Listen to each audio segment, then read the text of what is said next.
पर ये कभी नहीं कहेंगे कि भाई हमें अपने आप में बदलाव करने की आवश्यकता है, हमें ऐसी फिल्में बनाने की कोई आवश्यकता नहीं है, हम अच्छी फिल्में बनाकर भी पैसे कमा सकते हैं, अच्छी फिल्में बनाकर भी दूसरों को रोजगार दे सकते हैं। ये लोग ये कभी नहीं बताएंगे। ये लोग इस बात को जस्टिफाई करेंगे कि भाई हाँ, ऐसी फिल्में बनाना तो बहुत आवश्यक है, ये तो हम बनाएंगे ही, इसको तो हम बंद नहीं कर सकते। और एक सबसे महत्वपूर्ण बात आप याद रखिए, आज ये लोग ऐसी अश्लील फिल्में बना रहे हैं, अश्लील फिल्में बनाकर पैसे कमा रहे हैं, पर आज से 10-15 वर्षों के बाद में यही फिल्म इंडस्ट्री क्या करेगी पता है? यही फिल्म इंडस्ट्री आपको, आपके बच्चों को सर्टिफिकेट बांटेगी कि तुम हौसी हो, हाँ, तुम्हारे अंदर तुम्हारी मानसिकता घिनौनी है, इस कारण से हम लोग ऐसी फिल्में बनाते हैं। ये खुद को दोष नहीं देंगे। इसी प्रकार का कैरेक्टर वो सुपर डिलक्स में भी था, देखिए।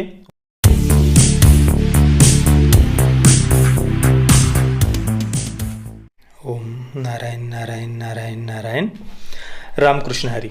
दोस्तों, सबसे पहले आप सभी को आषाढ़ी एकादशी की ढेर सारी शुभकामनाएं। मैंने थोड़ी देर पहले आषाढ़ी एकादशी पर एक वीडियो अपलोड किया है। मैं आप सभी से हाथ जोड़कर प्रार्थना करता हूं कि वो वीडियो आप अवश्य देखिए। हमारे महाराष्ट्र की संस्कृति के बारे में आपको बहुत अच्छी और बहुत ही महत्वपूर्ण ऐसी जानकारी उस वीडियो के माध्यम से मिलेगी। देखिए, कल आपने सबने न्यूज़ सुनी होगी कि अश्लील फिल्मों की शूटिंग करने के मामले में शिल्पा शेट्टी के पति राज कुंद्रा को गिरफ्तार किया गया है। तो उसी बारे में आज हम बात करने वाले हैं, और उसके साथ में ही और भी बहुत सारी इसी प्रकार की कई सारी न्यूज़, और इसके पीछे का रीज़न क्या है, और कैसे बॉलीवुड की फिल्मों के माध्यम से इन सब बातों को प्रमोट किया जाता है। बहुत सारी बातें आज हम करने वाले हैं, तो प्लीज़ ये वीडियो आप आखिर तक पूरा ज़रूर देखना। और सबसे पहले जो भी मित्र ये वीडियो देख रहे हैं, वीडियो को लाइक कर दीजिए, और आप इस विषय के बारे में क्या सोचते हैं कमेंट में नीचे ज़रूर बताना। और अगर आप हमारे चैनल को सपोर्ट करना चाहते हैं तो आप ज्वाइन बटन पर क्लिक करके हमारे चैनल को सपोर्ट कर सकते हैं, चैनल के मेम्बर बन सकते हैं। देखिए, अभी ये जो न्यूज़ आई है, अश्लील फिल्मों की शूटिंग का आरोप लगा है राज कुंद्रा पर, तो ये कोई पहली बार ऐसी कोई न्यूज़ सामने नहीं आई है। ये मैंने कुछ आर्टिकल्स यहाँ पर लैपटॉप में खोल कर रखे हैं, मैं आपको पढ़कर बताता हूँ। उसका स्क्रीनशॉट मैं आपको सामने दिखा दूंगा साथ में ही। बस अगर आप गूगल पर जाएंगे और सर्च करेंगे ना, बॉलीवुड सेक्स रैकेट, 2, 4, 10, 15 नहीं, 50 शायद सैकड़ों आर्टिकल्स आपको देखने को मिल जाएंगे। और वो भी एक घटना के नहीं है, अलग अलग घटना के। कोई आर्टिकल 2008 का है, कोई 2012 का, कोई 14 का, कोई 18 का, कोई इसी वर्ष का। ऐसे कई सारे आर्टिकल्स आपको मिल जाएंगे बॉलीवुड के सेक्स रैकेट के। कुछ मैं पढ़कर बताता हूँ आपको। Busted 10 Indian actresses who were caught in sex racket, Bollywood life का ये आर्टिकल है। न्यू इंडियन एक्सप्रेस का एक आर्टिकल है, Bollywood actress model arrested as Mumbai cops bust sex racket. Times of India का एक और आर्टिकल है इसी वर्ष का, 3 जून 2021 का, मतलब पिछले ही महीने का, कॉप्स बस्ट सेक्स रैकेट इन ठाणे अपार्टमेंट। इंडिया टुडे का एक और आर्टिकल है, Bollywood casting director arrested over sex racket, 2020 का आर्टिकल है। इसके अलावा अमर उजाला का आर्टिकल है, एक्ट्रेसेस इन सेक्स रैकेट, और उन्होंने कई सारे नाम वगैरह दिए हुए हैं, क्योंकि 2, 4, 5, 50 वगैरह नहीं, सैकड़ों ऐसी घटनाएं आज तक हम सुन चुके हैं। इसके अलावा भी वैश्या व्यवसाय, प्रोस्टिट्यूशन, वो भी elite prostitution, high end prostitution जिसे कहा जाता है, जैसे कि the Indian actresses caught in US prostitution racket, BBC की न्यूज़ है ये। इसके बाद इंडिया टुडे की न्यूज़ है, Indian actresses involve in prostitution. Amar Ujala की न्यूज़ है, देह व्यापार में फंसी थी ये 11 एक्ट्रेसेस। इसके अलावा एक न्यूयॉर्क टाइम्स का आर्टिकल मैं आपको पढ़कर बताता हूँ। इतना विक्षिप्त मानसिकता के साथ ये आर्टिकल लिखा गया है ना कि मैं आपको बता नहीं सकता। डिस्गस्टेड फील करते हैं हम इसको पढ़ने के बाद में। मतलब ऐसे इसको पढ़कर लगता है कि भाई प्रोस्टिट्यूशन को बढ़ावा देने के लिए जैसे इस आर्टिकल को लिखा गया हो। एक एस्कॉर्ट एजेंट, जिसे पिंप दलाल जिसे कहा जाता है, उसे एस्कॉर्ट एजेंट कहा है, और उसको ऐसा इतना सम्मान के साथ उसका उल्लेख किया गया है जैसे वो कोई बहुत बड़ा उद्योगपति, कोई बहुत बड़ा बिजनेसमैन हो, उसकी बिजनेस स्ट्रेटेजीज क्या है वगैरह वगैरह। ये ऐसी बातें इस आर्टिकल में लिखी गई है। और भारत की कंजर्वेटिव सोसाइटी से जैसे बड़ा प्रॉब्लम है इनको, और इसमें कैसे बदलाव लाएंगे, कैसे प्रोस्टिट्यूशन को बढ़ावा मिलेगा, इस प्रकार की बातें इसमें की गई है। आर्टिकल का टाइटल है, high priced prostitutes sharing in India's new prosperity. कई सारी लड़कियों के इसमें नाम उन्होंने दिए हैं, पूरा नाम तो नहीं दिया है कॉन्फिडेंशियल रखने के लिए, पर यह कहा है कि भाई वे अपनी स्वेच्छा से इस high class, upper class, high end prostitution में हैं और काफ़ी अच्छे खासे वो पैसे कमा रहे हैं वगैरह वगैरह। एक ज़ेबा नाम की युवती का उदाहरण दिया है, 23 वर्ष आयु है और लिखा है कि वो अपनी स्वेच्छा से इसमें है। एक सेक्सुअल इनकाउंटर के लगभग 1 घंटा उसमें लगता है, जिसमें से आधा घंटा तो उस व्यक्ति के साथ बात करने में चला जाता है और आधा घंटा बेड पर। और इसके लिए 2 लाख रुपए मिलते हैं, $4,000 से भी ज़्यादा वो चार्ज करती है, वगैरह वगैरह ऐसी बातें लिखी गई है। मतलब ये चमक धमक, पैसे वगैरह, इसका लालच दिखाकर जैसे युवतियों को अट्रैक्ट करने का प्रयास किया जा रहा हो प्रोस्टिट्यूशन की तरफ, ऐसा ही आर्टिकल पढ़कर हमें लगता है। आगे सुनिए क्या लिखा है। This high class escorts are definitely an outcome of globalised India. The growth of upper class prostitution in India underscores not only the affluence among those who have the money to hire such prostitutes, but also the changing role of women in a deeply conservative society. ये जो upper class prostitution Bharat में बढ़ रहा है, ये केवल ये नहीं दिखाता कि वे लोग समृद्ध हो चुके हैं, उनके पास में पैसे आ चुके हैं ऐसे प्रोस्टिट्यूट्स को हायर करने के लिए, पर ये भी दिखाता है कि ये जो डीपली कंजर्वेटिव सोसाइटी है, इसमें महिलाओं का रोल कैसे बदल रहा है। आगे उन्होंने इसमें बड़ी आपत्ति दर्ज की कि भाई आज भी भारत में महिलाओं को पूरे कपड़े पहनने पड़ते हैं। Indian women are expected to cover up in public, conform to strict social norms वगैरह वगैरह। जनरल पब्लिकली किसिंग वगैरह से भी मना किया जाता है, ऐसे ऐसे बातें वहाँ पर आगे लिखी गई है। अब दोस्तों गूगल पर जाकर अगर आप high class prostitution, high end prostitution के बारे में अगर आप पढ़ेंगे तो आपको पता चलेगा कि इसमें कई सारे बड़े बड़े बिजनेसमैन, बड़े बड़े पॉलिटिशियंस, बड़े बड़े सेलिब्रिटीज़ हैं, उनके नाम इसमें हैं। अब सिंपल सी कॉमन सेंस की बात देखिए ना, 1 घंटे के लिए कोई सामान्य व्यक्ति, कोई मिडिल क्लास का या गरीब व्यक्ति तो 1.5-2 लाख रुपए तो देने वाला है नहीं, $4,000 तो वो देने वाला है नहीं। सिंपल सी बात है। और ये तो होगी प्रोस्टिट्यूशन रैकेट की, सेक्स रैकेट की, high class prostitution, sex racket वगैरह की बात है। इसके अलावा भी बॉलीवुड की गंदगी या बॉलीवुड की डार्क साइड केवल इतनी ही नहीं है। ये तो 1% भी बातें मैंने अभी तक आपको नहीं बताई है। कास्टिंग काउच के बारे में इसके पहले कितने सारे इंडस्ट्री के अंदर के लोगों ने बात की हुई है, कास्टिंग काउच की सच्चाई बताई हुई है। सरोज खान का आप वो स्टेटमेंट उठाकर देख लीजिए, खुलकर उन्होंने ये मानने किया था कि भाई हाँ, ये होता है इस इंडस्ट्री में। जो ऐसी एक्ट्रेसेस, ऐसी मॉडल्स वगैरह आती है, उनको इस प्रकार से कास्टिंग काउच में उनका शोषण होता है, सेक्सुअल हरासमेंट, रेप होता है। ये बातें सामने इसके पहले कई बार आ चुकी है। और ऐसे ही जो एस्पायरिंग एक्ट्रेसेस वगैरह, मॉडल्स वगैरह होती है, उनको ही इस प्रोस्टिट्यूशन में, high end prostitution, high class prostitution वगैरह में उनको धकेला जाता है। ये सच्चाई है इस फिल्म इंडस्ट्री की, घिनौनी सच्चाई। और यही नहीं, कई सारे इस इंडस्ट्री के बड़े बड़े ऐसे फिल्म मेकर्स हैं, सो कॉल्ड सेलिब्रिटीज़ हैं, जिन पर रेप के आरोप लगे हुए हैं। एक नहीं, एक से ज़्यादा कई सारी महिलाओं के द्वारा, लड़कियों के द्वारा, एक्ट्रेसेस के द्वारा, मॉडल्स के द्वारा ये आरोप लगे हुए हैं।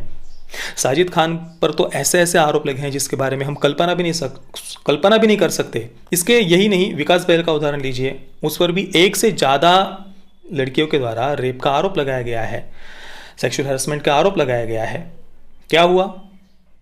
जब आप ये सर्च करते हैं ना, अभी गूगल पर, मैंने अभी ये वीडियो बनाने से पहले सर्च किया, तो ऊपर ही क्या पढ़ने को मिलता है पता है हमें? कि cleared of all charges following an internal inquiry by Reliance entertainment. Internal inquiry, वैसे ये इंटरनल इंक्वायरी क्या होता है मैं समझ नहीं पाया। मतलब इंटरनल इंक्वायरी करनी तो भाई हमारे देश में जो न्याय व्यवस्था है, जुडिशरी है, पुलिस है, इसकी तो कोई फिर आवश्यकता ही नहीं है। हर एक ऑफिस में, हर एक इंडस्ट्री में, हर एक प्रोडक्शन हाउस में, सब जगह पर, हर एक गांव में, शहर में ऐसी इंटरनल इंक्वायरी के लिए लोगों को बिठा दो। पर फिर भी ये इंडस्ट्री ऐसे आरोपों के बाद भी, ऐसे जिन पर ऐसे आरोप लगे हुए हैं, उन फिल्म मेकर्स के साथ में बड़ी बड़ी फिल्में बनाई जाती है, बड़ी बड़ी फिल्में, वेब सीरीज ये लोग बनाते हैं, फिर भी ये आरोप लगने के बाद भी।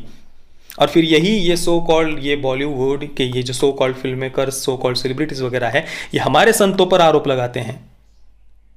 हमारे संतों की छवि को धूमिल करने का प्रयास करते हैं, जिनके खुद के इंडस्ट्री के लोगों पर इतने भयानक आरोप लगे हुए हैं। सेक्स रैकेट क्या, प्रोस्टिट्यूशन क्या, हाई क्लास प्रोस्टिट्यूशन क्या, ये कास्टिंग काउच क्या, या फिर रेप के आरोप क्या नहीं। और ये तो अभी अश्लील फिल्मों की तो कल बात सामने आई गई हमारे सामने।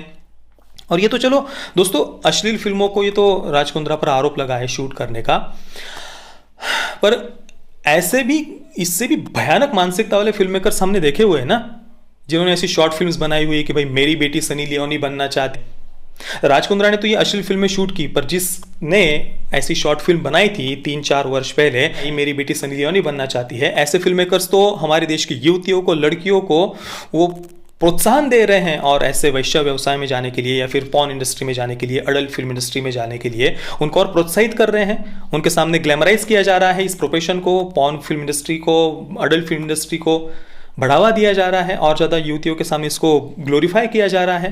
अभी 2-2.5 वर्ष पहले ही देखिए, एक इंटरव्यू में आमिर खान से पूछा गया था सनी लियोनी के बारे में, तो आमिर खान ने बड़ा ही सनी लियोनी को बहुत अच्छी बातें कही उसके बारे में वगैरह वगैरह। इसके बाद में प्रसून जोशी को वो सब ठीक नहीं लगा, तो उन्होंने माइक अपने हाथ में लेकर फिर से ये क्लेरिफाई किया, अपना मत बताया कि भाई ठीक है, कोई व्यक्ति कैसा है, उसने अपनी पास्ट लाइफ में क्या किया हुआ है, इससे हमें कोई मतलब नहीं होना चाहिए। एक मनुष्य के रूप में हर किसी को ऊपर उठने का, सुधरने का, सही मार्ग पर चलने का अधिकार है। बिल्कुल एकदम सिंपल सी बात है। पर इसका मतलब ऐसा नहीं है कि हम उसके पास्ट लाइफ में वो जिस प्रोफेशन में था उस प्रोफेशन को ग्लोरीफाई करें। उसको ग्लोरीफाई करने की, उसको हमारी युवा पीढ़ी के सामने बढ़ावा देने की कोई आवश्यकता नहीं है। बस इतना ही प्रसून जोशी ने कहा था। पर ये पूरा जो लेफ्ट का इकोसिस्टम है, लिबरल्स है, सो कॉल्ड फेमिनिस्ट है, वो टूट पड़े थे। हिम्मत कैसे हो गई पॉर्न इंडस्ट्री को खराब कहने की या उसको ग्लोरीफाई, खराब तो उन्होंने कहा भी नहीं था, उन्होंने बस इतना कहा था कि भाई इस पॉर्न इंडस्ट्री वगैरह इन बातों को ग्लोरीफाई नहीं किया जाना चाहिए। तो ये पूरा left ecosystem, liberals, so called feminist टूट पड़े थे। जिस पॉर्न इंडस्ट्री में सबसे ज़्यादा महिलाओं का शोषण होता है, इतने भयानक, इतने घिनौने तरीके से उन पर अत्याचार होते हैं जिसकी हम कल्पना भी नहीं कर सकते। ड्रग्स दे देकर उनके साथ क्या क्या होता है, भयानक, भयानक शब्द भी कुछ भी नहीं है। ऐसी बातें ड्रग्स दे देकर उनके साथ की जाती है और अपने आप को फेमिनिस्ट कहने वाले इसको ग्लोरीफाई करते हैं, सो कॉल्ड फेमिनिस्ट। तो मेरे दृष्टि में ऐसी अश्लील फिल्में बनाने वाले तो दोषी है ही, पर उससे भी बड़े दोषी वे हैं जो हमारी यंग जनरेशन को, युवतियों को ये सब करने के लिए प्रोत्साहित कर रहे हैं, उनके सामने इसको ग्लोरीफाई कर रहे हैं, वो और ज़्यादा दोषी है। और इसलिए तो ये पूरी की पूरी फिल्म इंडस्ट्री, मतलब जो खुलकर ये मेरी बेटी सनी लियोनी बनना चाहती है वो तो एक अलग बात है, और भी कई सारे ऐसे टीनेज ड्रामाज है, कई सारे ऐसी लिबरलिज्म की आइडियोलॉजी पर आधारित फिल्में, वेब सीरीज जो हाल ही के समय में आई हुई है, वो क्या बताती है, क्या सिखाती है? यही कि भाई ये जो पेरेंट्स होते हैं संस्कृति की बातें करते हैं, परंपरा की बातें करते हैं, अपने रूट्स से जुड़े रहने की बातें करते हैं, कल्चर की बातें करते हैं, ये तो मॉन्स्टर्स होते हैं, ये तो दरिंदे होते हैं, ये तो घिनौने होते हैं। हाँ, ऐसे समाज को, ऐसे पेरेंट्स को, ऐसे बुजुर्गों को, ऐसे फैमिली सिस्टम को लात मार के भाग जाओ। एक modern lifestyle, so called modern lifestyle, और ग्लैमराइज किया जाता है, एक चमक धमक की लाइफस्टाइल दिखाई जाती है। $4,000 मिलेंगे, $5,000 मिलेंगे, 2 लाख रुपए मिलेंगे। इस प्रकार से इस चमक धमक वाली लाइफस्टाइल को उनके सामने ग्लोरीफाई किया जाता है। अगर कोई सेमी न्यूड फोटोशूट कर लेता है, न्यूड फोटोशूट कर लेता है, तो उसको बोल्ड कहा जाता है, कि जैसे कोई बहुत बड़ा तीर मार लिया हो। भाई मैं ये नहीं कह रहा कि किसी को क्या करना चाहिए क्या नहीं करना चाहिए, भाई जिसको जो करना है करो। पर एक तरफ आप जो एक सामान्य भारतीय गृहिणी होती है, महिलाएं होती है, या जो अपने जीवन में कुछ भी नौकरी कर रही है, जो भी काम कर रहे हैं, उनको आप, मतलब अगर वो भारतीय वेशभूषा पहनते हैं, हाँ, तो उनको आप बिल्कुल घिनौने तरीके से अपने फिल्मों में दिखाते हैं। हाँ, और दूसरी तरफ इस प्रकार के आप चाहे अडल्ट फिल्म इंडस्ट्री हो, पॉर्न फिल्म इंडस्ट्री हो, न्यूड फोटोशूट हो वगैरह, इन सब बातों को, सेमी न्यूड फोटोशूट हो, इन बातों को आप ग्लैमराइज करते हैं, उसको बोल्ड होना कहते हैं। ये कपड़े उतारना या न्यूड फोटोशूट करना, इसमें कौन सा बोल्ड या कौन सा बड़ा अचीवमेंट उन्होंने कर लिया है? और इन्हीं सारी बातों के कारण आज वेस्टर्न कंट्रीज में कई सारी युवतियां कॉलेज में पढ़ते हुए पार्ट टाइम जॉब की तरह अडल्ट फिल्म इंडस्ट्री में काम करती है, और उसके लिए कुछ अवार्ड शोज वगैरह भी वहाँ होते हैं। शायद मैंने सुना था क्या एवियन वगैरह ऐसा कुछ अवार्ड शो है पॉर्न फिल्म इंडस्ट्री के कलाकारों के लिए, अडल्ट स्टार्स के लिए। तो ऐसे कॉलेज में पढ़ने वाली युवतियाँ पार्ट टाइम जॉब की तरह ऐसे अडल्ट फिल्मों में काम वगैरह करती है। वहाँ पर ये सेक्स टूरिज्म के डेस्टिनेशन की तरह कई सारी वेस्टर्न कंट्रीज बन गई है, तो कोई छुपाने जैसी बात नहीं है, कोई बताने जैसी बात नहीं है। वहाँ पर ये नाइट क्लब्स, वहाँ पर pole dance, erotic dance, nude dance, prostitution, वैश्य व्यवसाय, इससे आने वाला टैक्स वहाँ की इकोनॉमी का एक बहुत बड़ा हिस्सा है। और वहाँ पर वेस्टर्न कंट्रीज में कई सारी युवतियाँ, सिंगल मॉम्स, वो ऐसे वैश्य व्यवसाय में है, और उनका मतलब उन पर वेबसाइट, उनका नाम वेबसाइट पर होता है, वहाँ पर बोली लगाई जाती है कौन किसके लिए कितने ज़्यादा पैसे देगा। ये वहाँ की सच्चाई है, और इसके पीछे भी कला और साहित्य का क्षेत्र ही रीज़न है।